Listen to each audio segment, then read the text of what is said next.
Captain Fantastic s'ouvre comme une promesse, ou peut-être comme un mensonge magnifique. Une clairière noyée dans le verre, une forêt qui semble respirer à la place des hommes, une lumière oblique qui glisse entre les troncs comme si quelqu'un, quelque part, avait décidé que ce décor serait un sanctuaire. Au milieu de cet écrin de nature, un garçon immobile, le visage peint, le souffle suspendu, est en train d'attendre sa propre métamorphose. Le premier geste du film n'est pas une phrase, ni un dialogue, ni une explication. C'est une chasse, une mise à l'épreuve, un rite de passage qui baptise un adolescent en adulte au cœur d'un monde que l'on devine entièrement fabriqué autour de cette idée-là, celle d'une vie plus vraie, plus dure et plus juste. Dès ces premières images, le spectateur comprend qu'il ne se trouve ni dans la forêt romantique des cartes postales, ni dans la nature rassurante des week-ends de randonnée, mais dans un univers taillé comme un manifeste. Rien ne relève de l'improvisation. Chaque geste a la cohérence d'une théorie politique. Chaque règle raconte une philosophie de l'existence. Chaque silence dit le refus d'une société trop bruyante. La forêt n'est pas un décor, elle est un programme. Puis Ben apparaît. Le corps de Viggo Mortensen, sec, nerveux, hâlé, ne laisse pas deviner une quelconque hésitation. Son regard, pourtant, est déjà traversé par quelque chose d'intranquille, cette lueur mêlée de convictions inébranlables et d'inquiétudes sourdes qui caractérisent les personnages qui ont placé toute leur vie au service d'une idée. Autour de lui, 6 enfants, 6 corps entraînés, 6 esprits éveillés forment une petite tribu soudée, une micro-société qui vit en marge, comme si le reste du monde n'existait plus que sous la forme d'une menace abstraite. Ici, au cœur des arbres, on court, on grimpe, on chasse, on lit, on débat, on joue d'un instrument, on parle de politique avant l'âge d'apprendre ses tables de multiplication. On démonte le capitalisme à la lumière du feu comme d'autres récitent des prières. Ce qui frappe très vite, c'est que l'enfance dans Captain Fantastic n'a rien d'innocent au sens habituel du terme. Elle n'est ni naïve ni protégée, ni distraite ni anesthésiée par des écrans. Elle est entièrement construite, façonnée, pensée comme un projet. Ben ne se contente pas d'élever ses enfants, il les façonne à l'image d'un idéal. Ils lisent Chomsky, à l'âge où d'autres découvrent des contes illustrés. Ils discutent des fondements du système américain, quand d'autres apprennent à remplir une fiche de lecture. Ils connaissent les droits fondamentaux, la Constitution, la critique du consumérisme, mais ils ignorent ce que signifie être invité à un anniversaire au fond d'un salon Ikea. La famille n'est pas seulement un foyer, elle est une communauté philosophique, une minuscule cité autonome qui a fait sécession. On pourrait croire à une utopie lumineuse. Des corps en bonne santé, des esprits affûtés, une cellule familiale soudée, un refus assumé du monde social. Le film, pourtant, ne se contente pas de célébrer cette vie alternative. Très vite, une dissonance se glisse dans le tableau. On apprend que la mère n'est pas là, qu'elle est loin, qu'elle est malade, qu'elle est enfermée dans un hôpital psychiatrique, comme si le monde extérieur n'avait conservé que ce rôle-là, prendre en charge ce que la tribu ne peut pas supporter. Et soudain, la nouvelle tombe, brutale, sèche, irréversible. La mère s'est suicidée. La forêt, qui semblait être un refuge parfait, se remplit d'un silence différent, plus lourd, plus dense, comme si l'idéologie venait de se fissurer sous le poids d'un réel qui ne se laisse pas dompter. La mort de la mère est le point de bascule du film. Elle ouvre la porte par laquelle le monde, le vrai monde, celui des hôpitaux, des funérailles, des routes, des maisons de banlieue et des grands-parents bourgeois, va faire irruption au cœur de l'utopie. Ben n'a plus le choix. Il doit quitter sa forêt, embarquer ses 6 enfants dans un vieux bus transformé en navire de guerre contre le capitalisme, et reprendre la route vers ce qu'il a passé des années à fuir. Cette décision, qui pourrait n'être qu'un ressort scénaristique, devient immédiatement un enjeu philosophique. Que vaut une éducation parfaite si elle s'effondre dès qu'elle se frotte au moindre morceau du réel ? Captain Fantastic met ainsi en tension 2 visions de l'humain. D'un côté, l'humain qui se construit en marge, loin des écrans, des centres commerciaux, de la publicité, de la compétition scolaire. Un humain que l'on voudrait plus libre, plus conscient, plus autonome, plus lucide. De l'autre, l'humain pris dans les mailles du monde moderne, avec ses compromis, ses contradictions, ses obligations, sa superficialité parfois, mais aussi ses liens, ses réseaux de solidarité, ses repères collectifs. Ben est convaincu que le premier modèle est supérieur moralement, intellectuellement, presque ontologiquement. Le film va lui démontrer pas à pas que la vérité est plus complexe, que la pureté de l'idéal peut se transformer en violence lorsqu'elle ne laisse plus de place à la fragilité, au doute, à l'altérité. Dès l'introduction, des questions philosophiques lourdes flottent déjà au-dessus des arbres. Peut-on réellement se soustraire à la société sans en porter malgré tout les marques et les blessures ? Construire une utopie familiale en dehors du monde, est-ce préparer des enfants à la liberté ou les condamner à l'inadaptation ? L'éducation doit-elle d'abord protéger de la corruption sociale, comme chez Rousseau, ou apprendre à habiter le monde tel qu'il est, avec ses injustices, ses pièges, ses zones d'ombre, comme le suggérait une tradition plus proche d'Hannah Arendt? Et surtout, qu'est-ce qu'un parent a le droit d'imposer au nom de ce qu'il pense être le vrai, le juste, le bien? Dans sa forêt, Ben a le sentiment d'avoir réussi ce que tant de parents rêvent sans oser l'imaginer.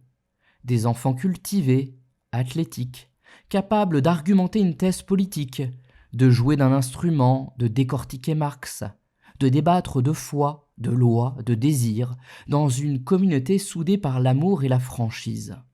Mais ce que le film va patiemment révéler, c'est que cette réussite apparente a un envers. Ces enfants savent tout expliquer et presque rien vivre. Ils comprennent le monde sans l'avoir touché. Ils critiquent la société sans l'avoir vraiment traversée. Ils possèdent les mots sans les corps qui y vont avec.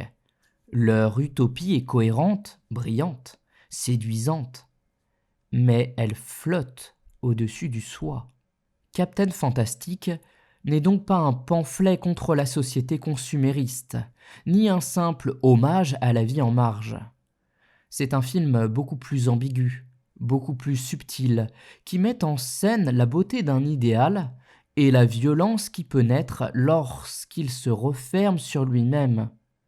C'est l'histoire d'un père qui aime ses enfants, au point de les arracher au monde, puis qui devra les aimer assez pour accepter de les y reconduire.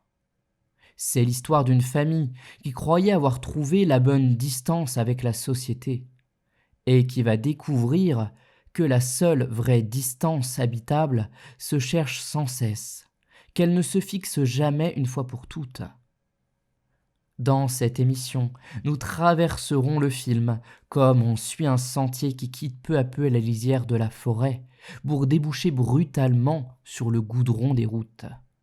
Nous regarderons d'abord cette utopie sauvage, cette éducation comme acte de résistance, où le savoir, le corps et la nature se répondent dans une sorte de contre-école radicale. Nous analyserons ensuite la collision frontale avec le monde, la famille bourgeoise, les grands-parents, les magasins, les normes, tout ce que Ben déteste et qui pourtant exerce sur les enfants une forme d'attraction et de vertige. Enfin, nous accompagnerons Ben dans sa désillusion, dans ce chemin intérieur où il comprend que la responsabilité d'un parent n'est pas de fabriquer des enfants parfaits selon son modèle, mais de leur donner assez de force pour inventer le leur. Captain Fantastic pose en creux la question qui hante toute société moderne. Comment éduquer des enfants qui ne soient ni dociles à l'ordre établi, ni prisonniers d'un idéal qui les coupe des autres? Comment vivre droit dans un monde que l'on juge tordu, sans se tordre soi-même, jusqu'à casser ce que l'on aime? Entre la forêt et le monde, entre l'utopie et le compromis, entre le refus et l'appartenance, c'est cette ligne étroite, fragile, mouvante, que le film nous invite à explorer. Et c'est là que commence notre voyage. Le premier mouvement de Captain Fantastic tient presque du mythe fondateur. Un père qui retire ses enfants du monde pour les sauver de ce qu'il considère comme une corruption généralisée, une toxicité diffuse, une lente anesthésie morale qui réduirait les individus à des consommateurs, des travailleurs dociles, des rouages satisfaits du système qu'ils alimentent. La forêt devient alors l'équivalent moderne du désert biblique, du refuge stoïcien, du retour rousseauiste à une nature supposée plus vraie que les villes, les écrans, les supermarchés et l'éducation normative. C'est là, dans ce laboratoire à ciel ouvert, que Ben va façonner ce qu'il appelle, sans jamais le dire explicitement, une communauté résistante, une cellule de survie intellectuelle et physique, une micro-société radicalement opposée à la civilisation dominante. Dès les premières scènes, on découvre que cette éducation n'a rien d'un bricolage improvisé. Elle est structurée comme un système complet, cohérent, pensé dans ses moindres détails. Les enfants lisent des auteurs que la plupart des adultes n'ouvrent jamais, apprennent à argumenter avant d'apprendre à écrire, dissèquent les mécanismes économiques, politiques et historiques qui, selon leurs pairs, ont conduit l'humanité à s'aliéner. Ils discutent des luttes sociales, des contradictions du capitalisme, de la justice, de la vérité, de la liberté, avec une précision presque dérangeante. Leur autonomie intellectuelle est stupéfiante. Un enfant de 8 ans est capable d'expliquer la différence entre le matérialisme dialectique et le matérialisme historique, tandis que d'autres débattent de religion avec une lucidité que l'on prêterait plutôt à des étudiants en philosophie. Cette formation intellectuelle intense s'accompagne d'un entraînement physique rigoureux, où la nature devient à la fois salle de sport, terrain de jeu et espace d'éveil sensoriel. Ils courent dans les montagnes, chassent pour se nourrir, s'orientent avec une boussole, savent allumer un feu sans aucun outil moderne, construisent un abri en quelques minutes, réparent un bus, opèrent une fracture légère, cousent une plaie superficielle. Leur corps est un outil et leur esprit une arme. Ben ne veut pas des enfants brillants, il veut des enfants complets. Il ne cherche pas des élèves, mais des êtres capables de survivre à l'effondrement qu'il anticipe, ou qu'il craint, comme inévitable. À travers cette utopie sauvage, le film convoque immédiatement la figure de Rousseau. Dans Émile, Rousseau imagine l'éducation idéale comme une libération de l'enfant, un retour à la nature, loin des artifices sociaux, des conventions, des instructions qui déforment, selon lui, la pureté originelle de l'être humain. Ben semble suivre cette intuition. Il éloigne ses enfants de la société pour mieux les préserver. Il les soustrait au monde pour les rendre plus lucides que ceux qui y vivent. Il les forme au réel brut au lieu de les enfermer dans ce qu'il considère comme une illusion confortable. Certains de ces exercices ressemblent même à des mises en pratique littérales du discours sur l'origine de l'inégalité. Revenir à une condition plus primitive pour échapper à la corruption de la civilisation moderne. Mais Captain Fantastic montre que cette filiation rousseauiste est plus ambiguë qu'il n'y paraît.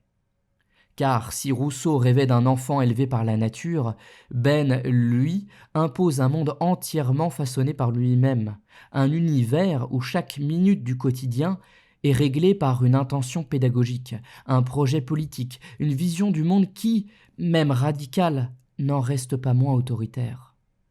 La nature, dans le film, n'est pas une maîtresse libre, elle est le décor d'une idéologie.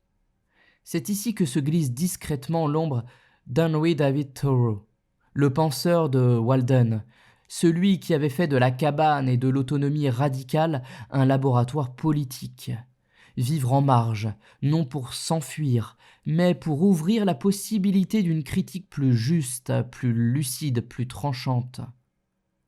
Ben partage cet esprit-là. Son rejet de la société n'est pas une fuite passive, c'est une résistance active. Il forme ses enfants comme on forme une garde rapprochée de la liberté. Une élite intellectuelle vouée à ne jamais se laisser endormir par les ronronnements du confort moderne. Mais Thoreau vivait seul à Walden, tandis que Ben impose Walden à ses 6 enfants qui n'ont rien demandé. L'utopie, aussi splendide soit-elle, porte toujours en elle un germe de tension. Vouloir le meilleur conduit parfois à confisquer le possible. Dans la forêt, la vie de la tribu fonctionne comme un rituel permanent. Chaque repas devient un moment d'apprentissage, chaque anniversaire une célébration anticonsumériste où l'on réécrit les fêtes traditionnelles, chaque soirée une occasion de chanter, de débattre, de recevoir un cours de politique, d'anatomie ou de littérature. Les enfants sont brillants, cultivés, disciplinés, lucides, mais ils vivent dans un univers où tout a une signification, où le moindre geste est chargé d'une intention éducative. Rien n'est simple, rien n'est gratuit, rien n'est inutile. Cette cohérence totale a quelque chose de fascinant. On peut presque ressentir en regardant ces enfants une forme d'envie. Qui n'a jamais rêvé d'un lieu où l'éducation serait enfin émancipée des contraintes économiques, des programmes ministériels, des injonctions sociales, où les enfants apprendraient par passion, par nécessité, par immersion, dans une harmonie parfaite entre le corps et l'esprit. Pourtant, Captain Fantastic commence déjà à tendre la corde. Il suffit de regarder les silhouettes des enfants se mouvoir dans la forêt pour comprendre que cette liberté n'est pas sans limite. Ils sont libres dans un monde où ils n'ont jamais eu la possibilité de dire non. Ils sont autonomes, mais seulement dans l'univers que leur père a choisi pour eux. Ils sont cultivés, mais ne connaissent rien de la fragilité humaine qui se joue dans les relations quotidiennes, dans les interactions sociales, dans les nuances du monde partagé. La scène du dîner en est l'un des symboles les plus limpides. Les enfants discutent de politique internationale et de philosophie morale, pendant que Ben découpe un animal fraîchement chassé. Ils connaissent tous les mécanismes de l'exploitation capitaliste, mais ils ignorent ce que signifie être invité à un repas où l'on parle de choses simples, maladroites, ordinaires. Ils comprennent tout et simultanément manquent l'essentiel, c'est-à-dire la relation. Car l'éducation de Ben n'est pas seulement un projet philosophique, c'est aussi un acte de résistance culturelle, presque guerrière. Il veut des enfants capables de penser contre, de vivre contre, de parler contre. Leur lucidité est une arme, leur endurance un bouclier, leur marginalité un drapeau. L'utopie est belle, mais elle est aussi une forteresse. C'est pourquoi ce premier chapitre du film, au lieu d'être une ode naïve à la vie alternative, est déjà traversé d'une question sourde. Peut-on éduquer dans la radicalité sans glisser presque malgré soi vers une forme de dogmatisme ? Ben veut libérer ses enfants, mais il crée un monde où la liberté est entièrement définie par lui. Il veut les sauver, mais il les expose à une autre forme de vulnérabilité, celle d'être incapable d'habiter un monde qui ne leur ressemble pas. L'utopie sauvage fonctionne, dans ce début de film, comme une promesse splendide mais instable. À mesure que le récit avance, on devine que cette beauté n'est pas éternelle, qu'elle repose sur un équilibre fragile, qu'elle ne survivra pas au choc du réel qui approche déjà comme une tempête. Lorsque Ben et ses enfants quittent la forêt, c'est comme si la caméra se retournait brusquement pour révéler l'envers du décor, ce qui jusque-là ne faisait que murmurer à la lisière du récit. L'existence d'un dehors, d'un monde compact, normatif, bruyant, où les règles ne sont plus écrites par un seul homme, mais par des millions, souvent sans cohérence et sans vision. Le bus bleu, massif, cabossé, portant sur sa carrosserie les cicatrices des chemins de montagne, devient un navire en exil, un vaisseau utopique, lancé contre la mer compacte de la réalité ordinaire. Le film bascule alors dans un mouvement de collision, non pas un choc brutal et instantané, mais une suite de frictions, de heurts, de micro-catastrophes qui vont révéler les limites du projet de Ben, autant que les failles d'une société incapable d'accueillir la différence sans la réduire à un dysfonctionnement. La première confrontation majeure survient dans un supermarché. Un lieu banal, neutre, artificiel, saturé de couleurs plastiques, de néons, de musique, d'ambiance où les gestes n'ont plus rien d'initiatique. Les enfants, eux, pénètrent dans cet espace comme on entre dans un laboratoire étrange, presque hostile, où tout semble faux, la nourriture, les emballages, les sourires convenus, les interactions mécaniques. Ils regardent les gens comme on observerait une autre espèce, et leur lucidité, loin de les rapprocher du monde, les en éloigne encore davantage. Ils comprennent d'un coup d'œil ce que nous avons mis des années à ne plus voir, le consumérisme comme liturgie, l'acte d'achat comme réflexe pavlovien, la dépendance aux objets comme forme de servitude douce. Cette scène, qui pourrait être comique, devient un miroir cruel. Les enfants de Ben ont raison, et pourtant, ils ont tort, parce qu'ils voient la surface, mais ignorent la profondeur humaine. La fatigue, l'habitude, le compromis qui rend tout cela possible. Puis vient le dîner chez la sœur de Ben, un moment central, presque disséquant, où le film met face à face deux éducations, deux visions du monde, deux conceptions de l'enfance. D'un côté, les cousins, scotchés à leur écran, incapables de répondre à une question simple sans détourner le regard vers un appareil numérique, saturé de stimuli, mais pauvre en langage, en curiosité et en imagination. De l'autre, les enfants de Ben, armés de savoir, d'esprit critique, de fraîcheur, mais incapables de décoder les codes sociaux les plus élémentaires. La politesse implicite, les zones de silence, la pudeur émotionnelle, l'art de ne pas exposer les corps et les pensées de manière brutale. Lorsque la petite Zadja explique le sexe à table avec une précision scientifique déroutante, la scène n'est pas là pour moquer la famille de Ben, mais pour montrer à quel point la vérité nue, lorsqu'elle n'est pas filtrée par la sensibilité sociale, peut devenir une forme de violence involontaire. Les enfants savent tout, mais ils ne savent pas où ranger leur savoir dans la structure fragile des interactions humaines. Ils sont brillants, mais inadaptés. Ainsi se dessine la première grande faille de l'utopie. La radicalité du vrai ne suffit pas à faire une vie vivable. À travers ce dîner, Captain Fantastic introduit alors, par touches subtiles, la pensée d'Hannah Arendt. Pour Arendt, l'éducation n'est jamais seulement la transmission de savoir ou de valeurs. Elle est l'apprentissage du monde commun, ce monde qui existe entre les êtres, qui leur permet de vivre ensemble. Or, ce monde commun, Ben l'a retiré aux siens. Il leur a donné les outils pour penser, mais pas ceux pour cohabiter. Il leur a appris à contester, mais pas à composer. Il les a protégés du conformisme, mais il ne les a pas préparés à naviguer dans la trame infiniment fragile des relations humaines. Arendt écrivait « Le rôle de l'éducation est de conduire l'enfant vers le monde, non de le protéger du monde. » C'est précisément ce que Ben n'a pas fait. La progression du voyage révèle alors peu à peu une autre vérité.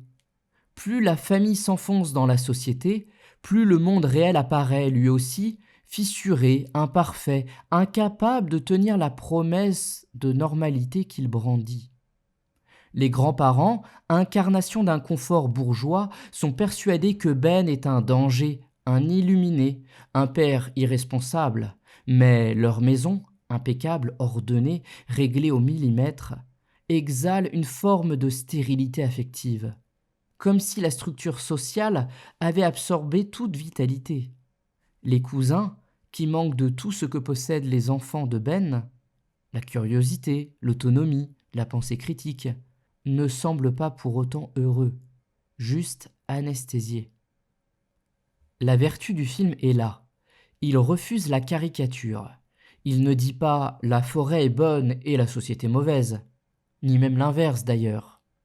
Il montre que la forêt est un abri dangereux et que la société est un refuge fragile, que les enfants de Ben sont trop armés pour être ignorants et trop dépouillés pour être intégrés. Parmi les scènes les plus puissantes de cette collision, figure celle où les enfants, pour la première fois, rencontrent la police ou sont confrontés à la colère des adultes. Ils découvrent qu'ils peuvent être perçus comme une anomalie, un trouble, une menace. Le monde extérieur n'a pas de place prévue pour eux. Ils sont trop libres, trop lucides, trop marginaux pour entrer dans les cases. Et face à l'autorité, leur intelligence ne sert plus de bouclier, elle se retourne contre eux. Ce moment rappelle la pensée de Foucault. Une société normalisatrice produit ces anormaux, non par leur différence en soi, mais par son incapacité à tolérer d'autres formes de vie. La dispute entre Ben et Jack, le grand-père, cristallise alors la vérité douloureuse du film. L'idéal de Ben n'est plus adapté aux enfants qu'il aime. Non parce qu'il est faux, mais parce qu'il est incomplet. Non parce qu'il est trop radical, mais parce qu'il ignore que la radicalité n'est soutenable que lorsqu'elle est choisie, jamais lorsqu'elle est imposée. Vient ensuite une scène déterminante. Celle où Reliant, l'un des fils, se rebelle. Il accuse son père d'avoir causé la mort de leur mère, d'avoir enfermé la famille dans une idéologie qui ne tient pas debout face au réel.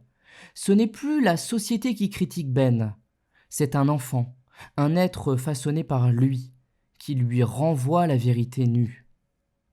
Et cette vérité, c'est que même l'utopie la plus cohérente peut devenir un dogme aveugle, que même un père animé par l'amour peut devenir tyrannique lorsqu'il confond ses convictions avec la vie de ceux qui l'élèvent. Que même le savoir le plus vaste ne remplace pas l'expérience intime du monde partagé.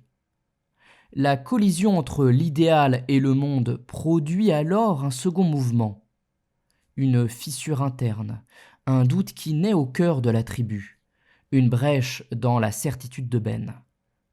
Ce chapitre marque le moment où le film cesse de célébrer la marginalité pour en révéler la fragilité. La question n'est plus comment critiquer la société, elle devient comment vivre avec elle, sans s'y dissoudre et sans s'y exclure. Captain Fantastic place ses personnages à la frontière de deux abîmes.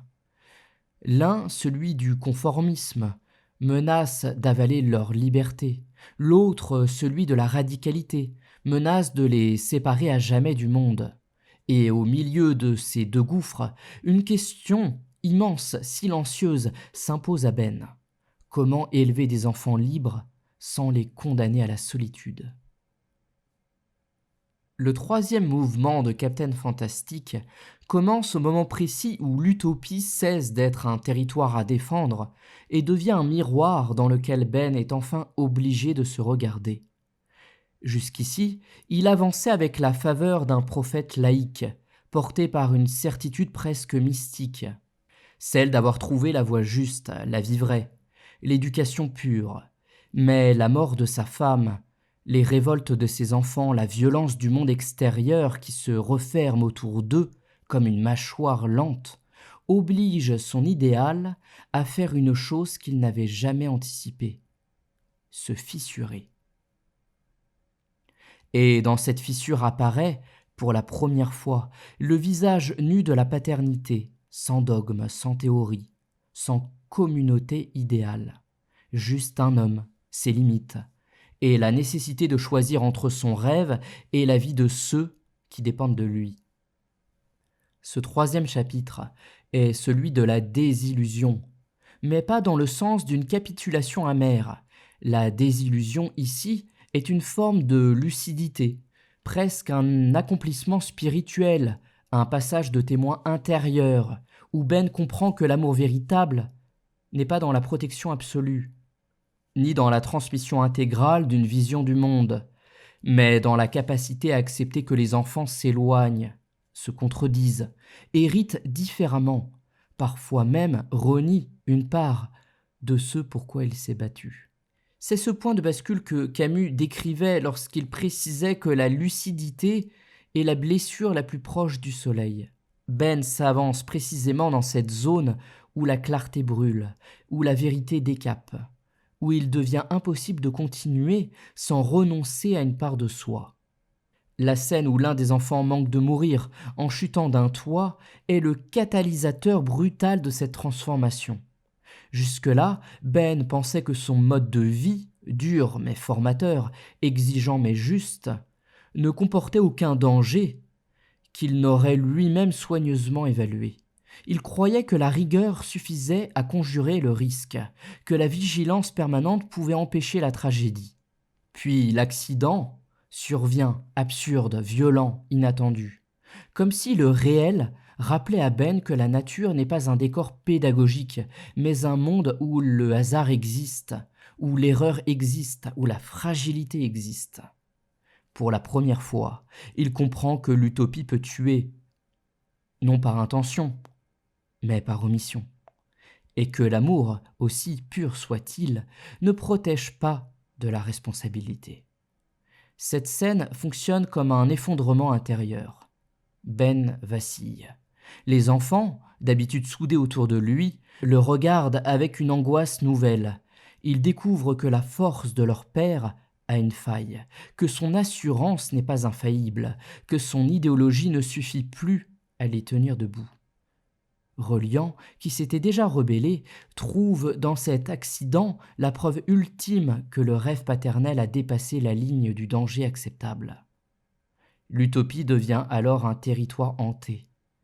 Elle n'est plus l'espace de la liberté, mais celui de l'excès. Ben, qui avait construit sa vie comme un défi permanent au monde moderne, se voit contraint de faire ce que toute personne radicale redoute, reconnaître qu'il a eu tort. Pas dans l'idéal, mais dans sa manière de l'imposer. C'est ici que s'invite discrètement la pensée d'Emmanuel Levinas. L'éthique n'est jamais d'abord une vision du monde, elle est une responsabilité envers le visage vulnérable de l'autre. Peu importe la beauté de votre théorie, si elle met en péril un être dont vous portez le soin, alors cette théorie s'effondre. Ben découvre dans le regard de ses enfants la limite morale de son projet. La séquence du cimetière incarne cette fracture. La mère avait demandé une cérémonie bouddhiste, une crémation sauvage, un chant au milieu de la nature. Les grands-parents, représentants d'un ordre social classique, organisent un enterrement catholique, dans un cercueil blanc, dans un silence discipliné. Et Ben, fidèle aux dernières volontés de sa femme, déterre le corps, enlève le cercueil, part avec ses enfants pour accomplir le rite qu'il juge juste. Cette scène, qui aurait pu être héroïque dans un autre film, devient ici profondément tragique.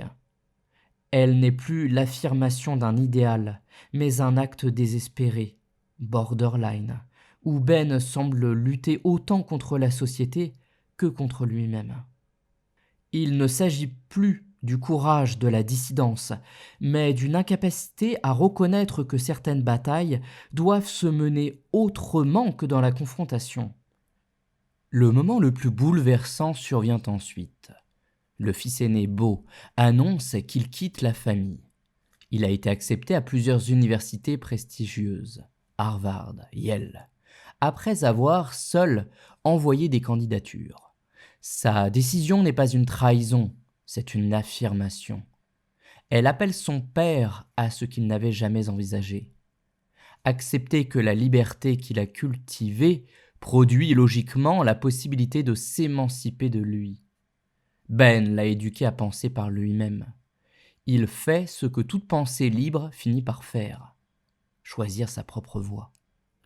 Le paradoxe est magnifique et cruel. Un père qui rêvait d'enfants autonomes doit maintenant apprendre à ne plus les retenir. C'est ici que se joue le cœur philosophique du film. L'idéal éducatif ne peut être accompli que s'il accepte de disparaître. Platon, dans son allégorie de la caverne, montre que le maître ne doit pas imposer la lumière, mais simplement guider, jusqu'au moment où l'élève pourra regarder seul. Ben découvre cette vérité trop tard, mais il l'accueille avec une sincérité bouleversante. La scène de la cuisine scelle ce passage. Ben, rasé, lavé, vêtu d'un pull gris banal, prépare le petit déjeuner. Il n'y a plus de forêt, plus d'armes d'entraînement, plus de bus transformés en forteresses politiques. Il y a une table, un bol, des céréales, un matin ordinaire. On pourrait croire à une capitulation, mais c'est tout l'inverse. Ben n'abandonne pas son idéal, il l'apprivoise. Il accepte que l'utopie n'a de sens que si elle devient habitable, modulable, transformable, inscrite dans un monde réel où l'on vit avec les autres et non à côté d'eux. Le film ne se termine pas sur une victoire idéologique, mais sur un compromis vivant. Les enfants sont scolarisés, mais continuent de lire autour du feu. La maison est ancrée dans le monde moderne, mais ouverte sur une forme d'autonomie. Le père n'est plus un prophète, il est un parent.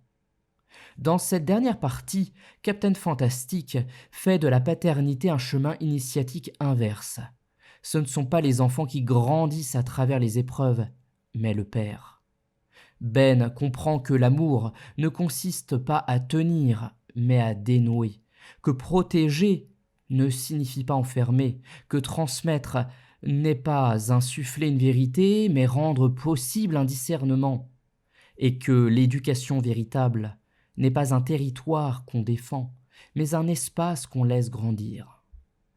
En définitive, Ben n'abandonne ni sa vision ni sa révolte intérieure. Il les transforme en une forme nouvelle d'humilité, celle qui reconnaît que la forêt n'est pas un refuge éternel et que le monde n'est pas un ennemi total. La vérité est ailleurs, dans le mouvement, dans l'équilibre, dans ce fragile passage entre deux mondes, où l'on apprend, enfin, à vivre. Captain Fantastic se referme comme un murmure, non pas avec le claquement d'une certitude retrouvée, mais avec cette respiration nouvelle qui accompagne toujours les grandes métamorphoses. Quand le générique approche, on comprend que le film n'a jamais cherché à départager la forêt et le monde, la radicalité et le compromis, la lucidité et l'appartenance, mais à montrer ce qui se joue exactement dans l'espace mouvant qui les sépare. Ce lieu fragile, invisible, entièrement humain, où l'on tente maladroitement, mais obstinément, de construire une vie habitable. Ben n'a pas renié son idéal, il a simplement cessé de l'imposer. Il n'a pas renoncé à sa colère contre le système, ni à son amour pour la nature, ni à sa méfiance profonde envers les illusions modernes. Mais il a compris que la vérité, sa vérité, ne saurait être un habitat pour 6 enfants qui doivent, au fond, inventer le leur. Il a compris que l'éducation n'est pas une forteresse que l'on érige contre le monde, mais une passerelle que l'on tisse pour permettre un jour de le traverser. Dans la dernière scène, alors que le bus n'est plus un sanctuaire mobile mais un souvenir, alors que la forêt n'est plus un absolu mais un horizon possible, alors que la maison s'est installée au cœur du monde sans y perdre toute singularité, une vérité simple mais profonde apparaît. Grandir, c'est renoncer à l'illusion d'un monde parfait, mais refuser de vivre sans idéal. C'est accepter que tout ce que l'on transmet se transformera, s'altérera, sera peut-être contredit, peut-être dépassé, et que cette transformation n'est pas un échec, mais un signe de vie. Captain Fantastic raconte l'histoire d'un père qui croyait pouvoir façonner l'avenir de ses enfants à l'image de sa propre lucidité, et qui découvre que l'avenir n'appartient à personne, pas même aux plus convaincus, aux plus aimants, aux plus déterminés. Il raconte l'histoire d'une famille qui a dû traverser la douleur, le mensonge, la colère, la mort, pour comprendre ce que signifie vraiment protéger. Non pas entouré d'un mur, mais accompagné jusqu'au seuil. Non pas détenir la vérité, mais en offrir des fragments. Non pas épargner le monde, mais aider à s'y tenir debout. Dans une société obsédée par les modèles, les normes, les solutions toutes faites, Ben incarne une forme de révolte essentielle, celle qui refuse le confort de la pensée conforme, qui interroge, qui bouscule, qui tente autre chose. Mais il incarne aussi la limite de cette révolte. Lorsqu'elle devient trop pure, elle menace de devenir une prison. La lucidité devient dogme, la résistance devient isolement, l'utopie devient tyrannie malgré elle. Le film offre alors une leçon profondément humaniste. La liberté ne se protège pas en s'enfermant dans un idéal, mais en apprenant à circuler entre les mondes, entre la forêt et la ville, entre le feu de camp et la table du petit déjeuner, entre la vérité nue et la douceur nécessaire, entre les principes et les vies réelles. À la fin, ce qui reste, ce n'est pas une réponse, mais une manière de tenir la question. Comment éduquer sans imposer? Comment aimer sans enfermer? Comment transmettre sans confisquer? Comment vivre juste dans un monde imparfait sans devenir soi-même une figure de rigidité? Captain Fantastic nous rappelle que l'éducation est toujours un travail d'équilibriste, un art du frottement, une danse fragile sur la frontière où l'on tente de concilier l'idéal et le possible. Il nous invite à accepter que nos enfants nous échappent, que nos certitudes se fêlent, que nos mondes changent, et que c'est précisément dans cette transformation que se niche la seule forme de fidélité qui vaille, celle qui n'enferme pas, celle qui laisse partir, celle qui recommence. Au fond, le film nous parle d'une chose très simple, très ancienne, très essentielle. La vie n'est jamais une forêt pure, ni une ville totale, mais un chemin entre les deux.